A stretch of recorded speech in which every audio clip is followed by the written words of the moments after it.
자, 여러분 안녕하십니까? 김석입니다. 자, 이번 시간에는 이제 우리 비과세에 대한 얘기를 끝내고요. 비과세 중에서 이제 우리가 2년 이상 보유 요건이 있습니다. 여러분 그 교재 보시면 6번에 2년 이상 보유 요건이라는 그런 개념이 있는데, 자, 요거는 이제 뭐냐? 다시 이제 원점으로 돌아가는 거죠. 우리가 지난 시간에 양도소득세 비과세 2주택 특례까지 했었는데요. 자, 우리 비과세를 받기 위해서는 다시 점검해 보면 한 세대가 돼야 되고, 그 다음에 하나의 집을 가지고 있어야 되는 거죠. 그리고 몇 년 이상 가지고 있어야 되나요? 그렇죠. 2년 이상 가지고 있다가 팔면은 이 집을 처분했을 때는 비과세를 받을 수 있다. 이런 얘기죠. 그럼 이때 1세대라는 것은 뭐 배우자나 가족이 있어야 되는 거고, 뭐 불가피하게 배우자가 없어도 뭐 이혼을 했다거나 아니면은 뭐 만 30세 이상이라거나 아니면은 우리가 기타 어떤 생계를 유지하면서 독립적인 생계를 유지하면서 어떤 관리할 수 있다든가 뭐 그런 등등의 사유가 생겼을 때는 배우자가 없어도 1세대가 될 수 있다. 이렇게 썼죠. 그 다음에 요 주택이 얘기가 제일 많았었죠. 요 주택이 일반 주택이면 상관없지만 고가주택이 되면 9억을 넘어가는 고가주택은 비과세를 적용받지 못한다. 자, 그 다음에가 다가구 주택은 단독으로 본다. 그 다음에 집이 불가피하게 두 채가 됐을 때는 여러 가지 불가피한 사유가 있을 때는 비과세를 받을 수 있다. 뭐 그 중에서 뭐 대표적인 게 일시적인 2주택, 상속, 혼인 동거 봉양의 합가, 장기 임대주택이라든가 이런 등의 사유를 따져봤을 때 비과세 될 수 있다. 뭐 이런 얘기 했었죠. 그럼 이제 여기서 뭐냐면 2년 이상 이제 요 제목이 있다시피 보유죠, 보유. 그러면 보유라는 거는 우리가 어떻게 따질까요? 이렇게 따지겠죠. 취득한 날로부터 출발해서 우리가 양도한 날까지의 요 기간을 우리는 보유 기간 이렇게 얘기를 하고 있습니다. 그러면 요 기간 동안에 이제 기간이 2년만 채우면 된다. 이때 2년만 채우면 거주할 필요는 없다는 거죠. 거주할 필요는 없다. 그런데 이제 여기에도 예외가 있을 수 있다. 이런 얘기입니다. 예외. 우리 1세대 1주택에도 예외가 있었듯이 요 예외가 있을 수 있다. 다시 말하면 2년을 못 채우고 넘길 수밖에 없는 사유가 있더라. 그게 바로 뭐냐? 우리 여러분들 부동산 공법에서 배우시는 도시개발법에서 수용이라는 거 배우시면 수용보상을 받으면 그 보상을 받을 때 부동산을 처분하는 행위는 자발적인 처분이었습니까? 비자발적인 처분이었습니까? 비자발적인 처분이니까 어쩔 수 없지 않느냐. 그래서 이런 수용의 원인이 있을 때는 2년 보유 요건을 채울 수가 없다. 이런 얘기 있었고요. 그 다음에 이제 두 번째는 해외로 나가는 거죠. 해외로 출국을 하는 겁니다. 그러면 이때 출국은 뭐 여행 가는 정도의 수준이 아니라 이민을 가는 거예요. 아니면 아예 뭐 장기 해외에서 해외 근무 목적 때문에 몇 년 있다 올 겁니다. 그러면 집을 팔고 갈 수밖에 없더라. 어쩔 수 없지 않습니까? 그렇죠? 그 다음에 이제 세 번째는 뭐냐면 건설 임대주택이라는 개념이 있습니다. 건설 임대주택. 그럼 이 건설 임대주택의 의미는 공공건설 임대주택을 말하는데 이 공공건설 임대주택은 이런 거죠. 임대사업을 하다가 이제 시간이 되면 나중에 분양으로 전환이 되는 것을 지칭하고 있습니다. 그러면 이때 임대주택 같은 경우에는 5년 이상을 거주하고 있다가 5년 이상을 우리가 살면은 나중에 분양으로 전환을 받을 수가 있습니다. 이게 이제 이걸 우리는 건설 임대주택이다 이렇게 표현하고 있습니다. 그럼 이제 분양을 받아서 이거를 처분했는데 요 통상 기간이 2년이 안 되더라 이겁니다. 요 통상 기간이 2년이 안 돼요. 그러면 분양을 받아서 처분했는데 요 통상 기간이 2년이 안 된다면 이거 어떻게 할 것인가? 하지만 우리 세법은 5년 이상 거주라는 사실이 있었으면 이것도 2년을 채우지 않아도 비과세 혜택을 볼 수가 있다라고 얘기하고 있습니다. 그러면 이때 이제 5년 이상의 의미는 임차일로부터 양도일까지가 5년 이상 거주가 되면 됩니다. 그러니까 임차에서 5년 살다가 바로 분양받자마자 팔고 나가도 되고요. 아니면 뭐 그 이후에 팔아도 상관은 없겠습니다. 네. 자, 그 다음에가 이제 네 번째가 이제 뭐냐면 질병상 또는 취약상 또는 근무상 형편 때문에 질병상, 취약상 또는 근무상 형편 때문에 어쩔 수 없이 처분을 하게 되는 경우를 말합니다. 네. 질병상 또는 취약상, 근무상 형편 때문에 어쩔 수 없이 이제 처분하게 되는 거죠. 그러면 이런 경우에도 2년 보유를 못할 수가 있다 이거예요. 아예 아파가지고 뭐 지금 암에 걸려서 지금 지방으로 내려가야 된다. 다 정리하고. 그렇죠? 그 다음에 우리 애가 뭐 민사를 들어갔다. 그러면 그 근처 뭐 횡성 주변에다가 집을 얻기 위해서 처분한다든가. 그 다음에 이제 근무상형표, 근무지 이전이 되겠죠. 자, 이런 등의 상황이 됐을 때는 2년 보유를 못해도 우리가 비과세 혜택을 주겠다. 이렇게 얘기를 하고 있습니다. 그래서 수용부터 출발해서 우리가 질병 취약 근무상편이 여기에 들어간다라고 보시면 되겠습니다. 자, 이 부분도 여러분들이 좀 잘 캐치를 해서 좀 알아주시기 바랍니다. 그래서 수용이나 출국이나 건설임대나 질병 취약 근무상편이나 이렇게 쓸 때는 2년 보유를 제한하지 않는다. 이게 여기서는 핵심 포인트가 되겠습니다. 다만 여기서 유념할 점은 뭐 다른 거는 그런 것이 없는데 4번 조항입니다. 질병상, 취약상, 근무상의 형편이 생겼을 때는 1년 이상을 거주했다면 2년 보유를 하지 않았어도 비과세 혜택을 볼 수가 있었다. 이런 얘기 되겠습니다. 이 점 여러분들은 유념하시면 되겠습니다. 자, 그럼 여러분들 거기 259페이지에 가로 6번에 보시면 2년 이상 보유 요건 어떻게 하는 보유한 개선이 나오죠? 해당 주택의 취득일로부터 양도일까지로 하고 있습니다. 그 다음에 가로 7번에 별표 시 해놓으시고요. 2년 보유 예외. 요게 이제 여기 예외적인 거죠. 그러면 동그라미 1번이 건설 임대주택을 취득과 양도했을 때는 자, 밑줄 쳐볼까요? 임차일로부터 양도일까지의 기간 중 세대 전원이 대신 여기는 세대 전원이 살고 있어야 됩니다. 세대 전원이 다만 이제 취약, 근무, 질병의 요양, 부득이한 사유가 됐을 때는 이제 예외로 하고요. 기본적으로 몇 년 이상 거주? 5년 이상 거주입니다. 5년 이상만 거주했다면 설사 분양받아서 양도해도 2년 보유가 안 돼도 이거는 혜택을 볼 수가 있다라는 얘기 되겠어요. 그 다음에가 이제 동그라미 2번 주택 및 그 부수 토지에 관한 우리가 협의 매수가 되거나 수용이 됐을 때, 자, 수용 밑줄, 수용 및 협의 매수 수용입니다. 그러면 수용은 자발적 처분이다, 비자발적 처분이다, 비자발적 처분이다 이거죠. 따라서 이런 비자발적 처분 행위는 2년 보유를 못해도 인정해 줄 수 있다 이런 얘기죠. 그 다음에가 3번에 해외 이주로 세대 전원이 나간 겁니다. 세대 전원이 출국했어요. 이민 간 거죠. 그렇죠? 다만 거기 보시면 출국일 현재 출국일로부터 2년 이내 양도한다. 대신 출국일로부터 2년 이내 팔고 나가라 이거예요. 그냥 나가면 안 되고 팔고 나간다. 왜냐면 이 집값이 계속 올라갈 것을 기대해서 안 처분하지 아니하고 나갈 수가 있거든요. 이걸 막기 위해서는 우리가 출국일로부터 2년 이내 양도해야 된다. 이런 얘기를 하고 있습니다. 그 다음에 4번 1년 이상 계속하여 국외 거주를 필요한 취약이나 근무상편으로 세대 전원이 출국을 했을 때를 말합니다. 같은 맥락이 되겠죠. 그 다음에 자 5번은 조심할 게 밑줄 1년 이상 거주. 자 질병 취약 근무는 1년 이상 거주죠. 1년 이상 거주 동그라미 거주한 주택을 학교 유초중 제외하고 취약 근무상편 그 다음에 1년 이상의 치료나 요양을 필요하는 질병의 치료나 요양 등으로 세대 전원이 다른 시군으로 이전했을 때 그렇죠? 자 이렇게 체크를 해주시면 되겠습니다. 이것도 시험 잘 나오니까 정리를 잘 해주시고요. 그 다음에가 이제 8번의 장기 저당 담보 주택인데요. 이거를 우리는 이제 영모기지론 주택이다라고도 표현하죠. 자 8번 같은 경우는 이제 영모기지론 학교론 시간에 여러분들이 영모기지론 주택이라고 하죠. 흔히들 말하는 주택을 담보로 해서 연금식으로 우리가 지급받는 거죠. 네. 그럼 이런 주택 연금 주택이 되겠습니다. 이것을 우리는 장기 저당 담보 주택이다. 그렇죠? 장기 저당 담보 주택. 그러면 지금 여기서는 이것이 왜 갑자기 등장을 했느냐? 자, 이런 얘기가 되겠습니다. 자, 아버님께서 계신데 요 집을 가지고 계신데요. 그 다음에 아들도 집에 있어요. 그런데 아버지는 이 집에 살지 않으시고 실버타운에 사시는 겁니다. 왜냐하면 이 집을 담보로 해서 여기서 은행으로부터 연금을 받거든요.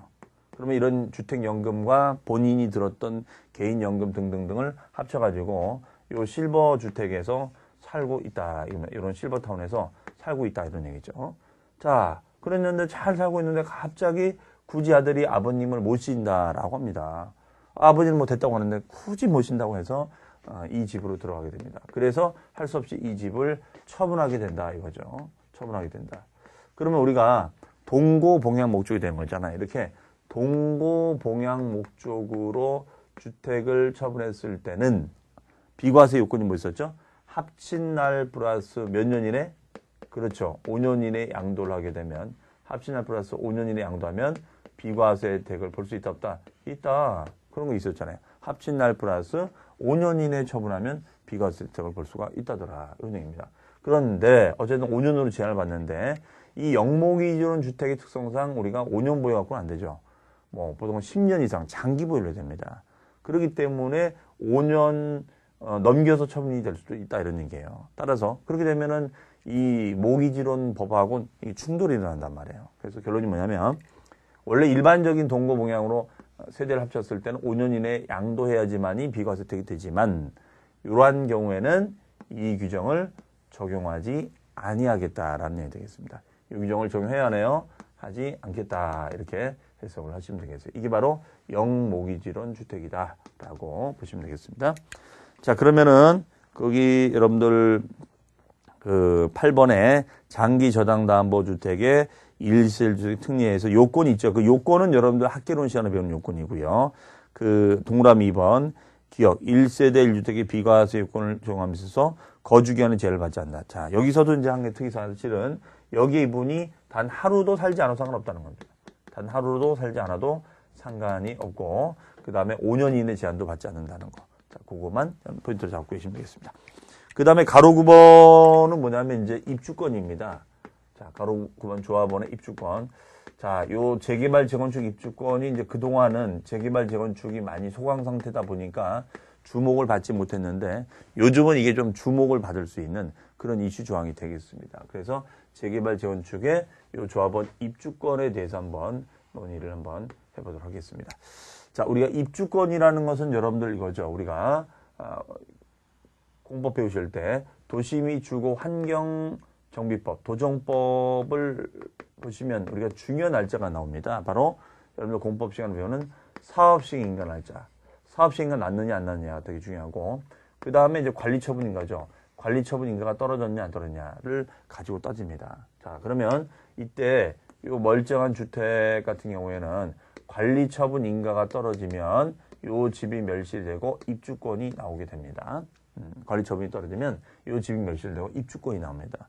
그러면 이 입주권에 대해서는 세법상 어떻게 우리가 생각해야 되냐라는 얘기가 되겠어요. 자, 첫 번째는 뭐냐면 요 집이 멸실되고 입주권이 있다. 조합원의 입주권이라고 하죠. 우리가 입주권이 있습니다. 그러면 요 입주권을 우리가 계속 가지고 있다가 재개발 재건축 아파트가 완성이 되면 이 아파트 입주하면 되는데 아파트 입주하면 되거든요. 그런데 입주하지 않고 나는 각종 여기 이제 분담금이 있잖아요. 그럼 분담금 등이 부담스러워서 나는 입주권 팔고 하고 싶다. 자, 이럴 수가 있어요. 그러면 요 입주권을 양도하게 되면 어떻게 되느냐 지금 이런 얘기가 되겠습니다.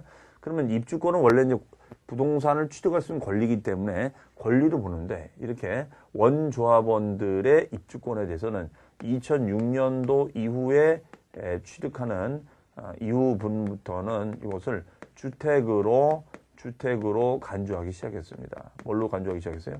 주택으로 간주하기 시작했습니다. 그럼 주택으로 보는 거니까 입주 권리가 아니라 주택이 된다 이거죠. 그럼 결론적으로 이거는 뭐예요? 주택의 양도가 되는 겁니다. 주택. 그렇죠. 1주택이 양도가 될 수 있다는 거죠. 그러면 1주택이 양도가 되면 당연히 이거는 뭐예요? 비과세 혜택을 볼 수가 있다더라. 이런 얘기가 되겠습니다. 자, 이것을 우리는 입주권의 양도라고 얘기를 합니다. 두 번째는 뭐냐면 내가 만약에 입주권을 가지고 있는데 내가 집을 하나 얻을 수도 있잖아요. 그렇죠? 입주권 가지고 있는데 집을 하나 얻을 수 있는 거예요. 집을. 그렇죠? 이렇게 집을 하나 얻을 수가 있습니다. 그러면 입주권이 있고 그 다음에 이제 집이 이렇게 있습니다. 입주권, 주택. 자, 이 상황에서 입주권하고 집이 있어서 이런 상황에서 요 집을 하나 이제 얻은 거예요. 그렇죠? 요 집을 얻었는데 입주권을 이제 팔게 되는 거죠. 그렇죠? 그럼 나는 이제 이 집으로 들어갈 수가 있잖아요. 맞습니까? 그러면 이게 일종의 주택으로 간주가 된다고 그랬으니까 요게 이제 일종의 종전주택이 되는 거고 요게 여러분들 뭐가 되겠어요? 신주택이 되겠네요. 신주택. 그러면 우리 1세대 2주택 비과세 특례에서 배웠었잖아요. 일시적으로 집이 두 채가 됐을 때는 신주택을 취득한 날로부터 종전주택을 몇 년 이내에 처분해라? 그렇죠. 3년 안에 처분해라. 이런 규정이 있었잖아요. 그럼 얘도 일종의 일시적인 2주택 사유가 될 수 있다. 이런 얘기입니다. 그렇기 때문에 이 종전주택을 3년 이내에 양도하게 되면 이거는 비과세 혜택을 볼 수가 있습니다. 자, 이게 바로 입주권의 양도다 라고 보시면 되겠어요. 그러면은 반대가 되면 어떻게 되느냐? 반대가 되면 반대로 집을 파는 거죠. 반대로. 그러니까 무슨 말이냐면 내가 집이 이렇게 있는데 입주권을 하나 사는 거죠. 그렇죠? 입주권을. 그럴 수도 있잖아요. 그러면 이때는 요게 이제 신주택이 되는 거고 요게 이제 종전주택이 될 수가 있습니다. 이런 경우에도 비과세 되느냐? 예, 이것도 비과세를 해주겠다 이런 얘기입니다. 그래서 아무리 입주권은 권리이기 때문에 권리 양도는 비과세 규정이었거든요. 그런데 입주권에 한해서는 주택수로 봐서 비과세 혜택을 줄 수 있다. 이런 얘기가 되겠습니다. 자, 그럼 그런 내용 한번 살펴보도록 하겠습니다. 가로 9번에 1세 1주택의 특례 나오죠? 자, 거기 보시면 입주권을 처분해도 비과세 되는 경우 뭐냐? 1번, 동그라미 1번이죠. 양도일 현재 다른 주택이 없을 때. 그러니까 입주권을 양도할 때 다른 주택이 없어요. 그러면 1주택으로 간주가 될 수 있지 않냐 이런 얘기입니다. 두 번째는 양도일 현재 1조합원 입주권에 의해 1주택을 취득한 날로부터 몇 년 이내? 3년 이내 해당 입주권을 양도하는 경우가 되겠습니다. 그렇죠? 그러면 일시적인 2주택 사유로 보기 때문에 불가피한 양도를 본다 이런 얘기예요. 그 다음에 이제 오른쪽 주택과 입주권을 가지고 있을 때 여러 가지 경우가 많은데 그 중에서 우리가 좀 참고할 만한 게 1번이 되겠습니다. 1번. 나머지는 참고하셔도 되고요. 입주권 가지고 최근 나온 적은 없었기 때문에 중요한 입주권 내용만 좀 체크하시면 되겠습니다. 그럼 국내 1주택을 소유한 1세대가, 그렇죠? 소유한 1세대가 그 주택을 양도하기 전에 입주권을 샀어요. 그 상황에서 1주택과 입주권을 소유하게 되는 경우 종전의 주택을 취득한 날로부터 1년이 지나서 입주권을 사야 됩니다. 요 집 사고 나서 1년 지나서 사야지 1년 이내에 사면 안 된다는 거예요. 지나서 입주권을 취득하고 그 입주권을 취득한 날로부터 몇 년 이내? 3년 안에 종전주택을 양도할 때는 비과세 혜택을 볼 수가 있다. 그렇죠? 그러니까 3번이나 2번이나 모두 다 공통점은 일시적으로 2주택이 되는 그런 사유가 될 수 있겠죠. 그렇게 보시면 되겠습니다. 자, 그 정도로 하고요. 나머지는 참고하시면 되겠습니다. 자, 그 다음에가 쭉 넘어가시면 양도 또는 취득 시기로 가겠습니다. 자, 이제 비과세에 대한 얘기는 이 정도로 마치고 양도 또는 취득 시기, 이것도 별표시해 놓으시기 바랍니다. 양도 또는 취득 시기, 이거는 갑자기 왜 양도 또는 취득이 나왔느냐. 그 다음에 이거는 어떤 규정을 적용할 때 쓰는 거냐. 이제 이걸 살펴봐야죠. 우리가 시기와 관련해서는 그동안 배운 거 중에는 유일하게 취득세가 있었죠. 취득세가 이 시기 문제가 있었습니다. 그렇죠? 그럼 취득세는 우리가 어떤 거였죠? 취득한 날로부터 며칠까지 신고한다? 60일까지 신고하고 납부한다. 이런 얘기 있었잖아요. 그러면 이때 취득 시기가 언제가 되느냐가 중요하겠죠. 이것이 만약에 원시 취득이냐, 아니면 승계 취득이냐, 아니면 무슨 간주 취득이냐, 이런 취득 날짜를 따졌었단 말이에요. 그렇죠. 그렇죠? 자, 그때 이제 한번 나오고, 두 번째가 뭐냐면 양도소득세가 되겠습니다. 두 번째가 양도소득세가 되겠어요. 그러면 양도소득세의 시기는 우리가 제목 그대로 취득 시기, 양도 또는 취득 시기라는 표현을 쓰고 있어요. 왜 그러냐면, 그러면 여기 취득 시기 알고 양도 시기를 알면 결론적으로 이게 뭘 의미하는 걸까요? 말 그대로 보유 기간을 의미하는 것입니다. 그렇죠? 보유 기간을 의미하는 겁니다. 그러면 이때 이 보유 기간은 어떻게 따질 것인가라는 문제예요. 그러면 이 취득 날짜가 있고 양도 날짜가 있으면은 이 보유 기간을 따지는 거잖아요. 그렇죠? 자, 그러면 이 보유 기간이 미치는 영향은 뭐냐? 일단은 보유 기간이 길고 짧음에 따라서 적용되는 세율이 달라질 수 있어요. 적용되는 세율이 달라질 수가 있다. 이런 얘기고요. 그 다음에가 1세대 1주택자 같은 경우에는 몇 년 보유였었죠? 2년 이상 보유였었잖아요. 그러면 이것이 취득한 날부터 양도일까지 2년 보유가 어떻게 되는 것인지. 그렇죠? 비과세에도 이것이 영향을 미칩니다. 비과세 적용에도 영향을 미치고요. 그 다음에가 이제 우리 공제 혜택을 볼 때, 양도소득 계산할 때, 공제 혜택을 볼 때도 이런 부분들이 의미가 있다. 이런 얘기입니다. 그래서 이것이 이제 의미가 있어요. 그러면 경우의 수를 따지면 이럴 수 있잖아요. 내가 만약에 상가 건물을 신축해서 땅에다가 이걸 갖다가 이제 양도하는 거죠. 내가 임대를 놓다가 처분할 수도 있겠고. 그렇죠? 그 다음에 내가 뭐 매매 계약을 체결해서 부동산을 매수해서 매도할 수도 있겠죠. 그러면 이때 매도 날짜와 매수 날짜 어떻게 되는 거냐. 그 다음에 아버님으로 또 물려받아서 가지고 있다가 처분할 수도 있겠죠. 그럼 물려받는 건 두 가지죠. 살아 계실 때 물려받을 수도 있고 돌아가셔서 물려받을 수도 있잖아요. 그러면 살아 계실 때 물려받으면 이거는 이제 증여가 됩니다. 그러면 증여했다가 요거를 매도를 한다거나 아니면 이제 상속이죠. 상속을 받았다가 이제 매도를 하는 거죠. 받았다가 매도를 하는 겁니다.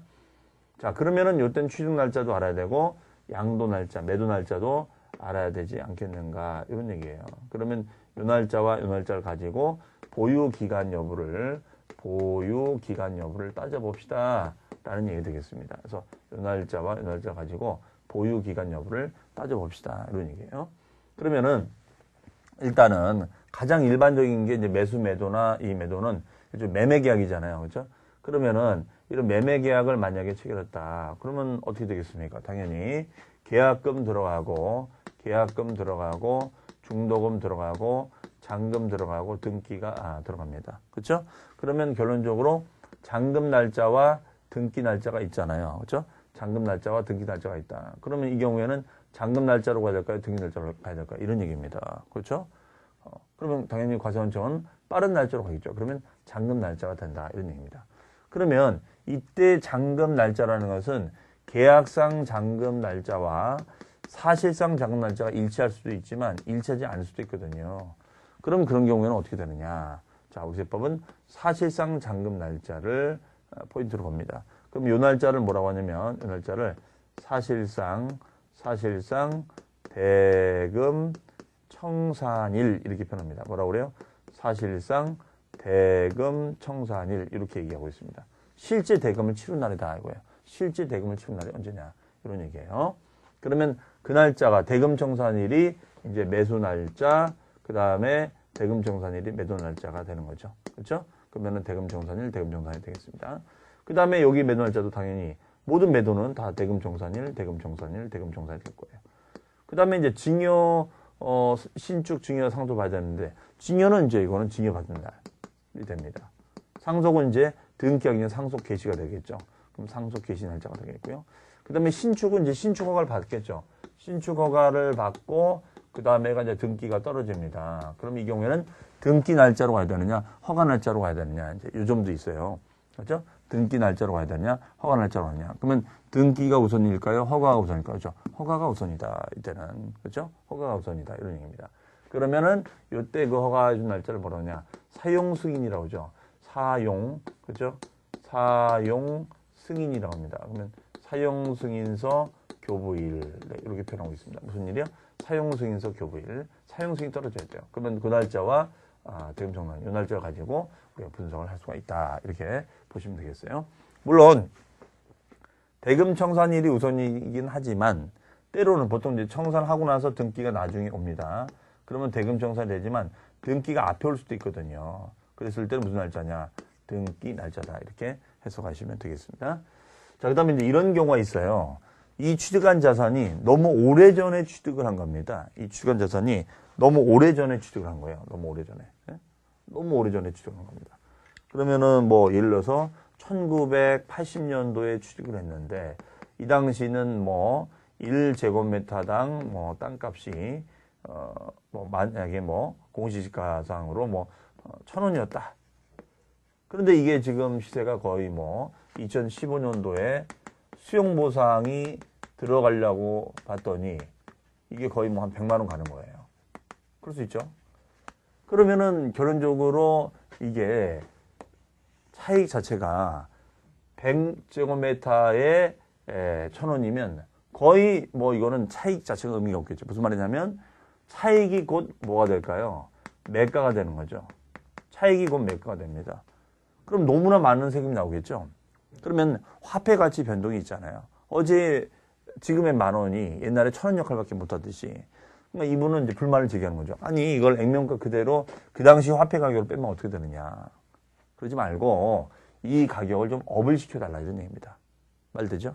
그래서 우리 세법은 좋다. 그러면 85년 이전에 취득한 부동산 등의 가격은 무시하고 새로운 취득 시기를 정해줄게. 그러면 그 날짜를 언제로 보냐면 85년 1월 1일로 봅니다. 그럼 85년 1월 1일 날 취득한 것으로 의제를 해요. 취득한 것으로 의제를 해서 이 당시 가격과 이 당시 가격의 차이로 계산을 하고 있습니다. 이 당시 가격의 차이로 합시다. 이런 얘기예요. 그러면 차익이 좀 줄어들겠죠. 그렇죠? 자, 그러면 이 당시를 우리는 뭐라 하냐? 이것을 취득시기 의제라고 합니다. 뭐라고 합니까? 취득시기 의제라고 한다는 것이죠. 그렇죠? 네. 그러면 거기 한번 확인해 보겠습니다. 일반적인 거래, 매매 등의 일반적인 양도는 언제로 해야 되느냐? 자, 거기 보시면 그 두 번째 줄, 대통령으로 정하는 경우를 제외하고는 밑줄입니다. 당해 자산의 해당 자산은 대금을 청산한 날이다. 대금을 청산했다는 것이 뭐야? 실제 잔금을 지급했다는 거죠. 자, 대금 청산에다가 써놓습니다. 사실상 잔금 지급일, 계약상 잔금 지급이 아니라 사실상 잔금 지급이라는 얘기가 되겠습니다. 그 다음에가 대금 청산이 만약 분명치 않다. 분명치 않다는 것은 만약에 뭐 이럴 수 있잖아요. 2015년도 5월 20일 날인데 이날 입금이 안 되고 있는 거예요. 그러면 이 경우에는 계약상 잔금날짜가 의미가 없을 수 있잖아요. 그렇기 때문에 이 경우에는 등기밖에 안 남겨져 있겠죠. 그러니까 등기, 등록, 접수일 또는 명의개서. 명의개서라는 것은 주주의 이름을 바꿔주는 것을 명의개서랍니다. 자, 명의개서 뭐라고요? 주주의 이름을 바꿔주는 것을 명의개서라고 표현하고 있습니다. 그 다음에 대금을 청산하기 전에 소유권 이전 등기를 먼저 했다. 그럼 우리 취득세에서도 그런 얘기 있습니다만 이렇게 객관적 날짜가 둘 이상 있을 땐 둘 중에 무슨 날? 빠른 날. 그럼 만약에 등기가 먼저 와 있다면 잔금보다 등기 먼저 있다면 이때는 등기 날짜가 될 수 있겠죠. 그렇죠? 그래서 이때는 등기, 등록, 접수일 또는 명의개서일. 그다음에 장기할부 조건일 때는 등기, 접수일 등 동그라미, 인 동그라미, 사 동그라미 중 빠른 날. 자, 장기할부라는 것은 1년 이상에 걸쳐서 할부로 나누어내는 것을 장기할부라고 하죠.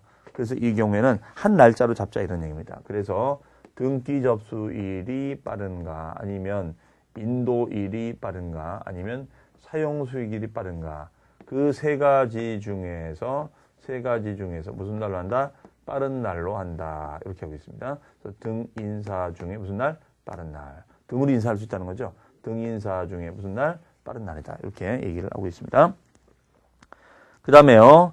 4번. 공익사업을 위한 토지 등의 취득 및 보상법이나 그 밖의 법률에 따라 공익사업을 위해 수용됐습니다. 우리가 수용보상을 받는 거죠. 그럼 수용도 양도로 보잖아요. 그럼 이때는 어떻게 되느냐. 자, 밑줄. 대금 청산한 날. 우리 수용보상비가 나오겠죠. 수용보상비가 1차, 2차, 3차. 이때 그 대금 청산의 마지막 보상비가 나온 날짜를 말합니다. 아니면 수용위원회로부터 수용법에 따라 수용 개시 결정을 받습니다. 그러면 그 개시 결정문이 날라와요. 아니면 소유권 등기 접수일. 어쨌든 객관적 날짜가 세 가지 이상이 있으니까 세 가지 무슨 날? 빠른 날. 다만이야. 자, 다만이야가 이번에 개정이 됐습니다. 소유권에 관한 소송으로 보상금이 공탁이 됐어요. 그러면 보상금이 공탁이 됐던 것은 지금 수용으로 지금 소송 분쟁이 터졌다 이거죠. 그러면 이 분쟁이 해결될 때까지 기다려야 되지 않겠습니까?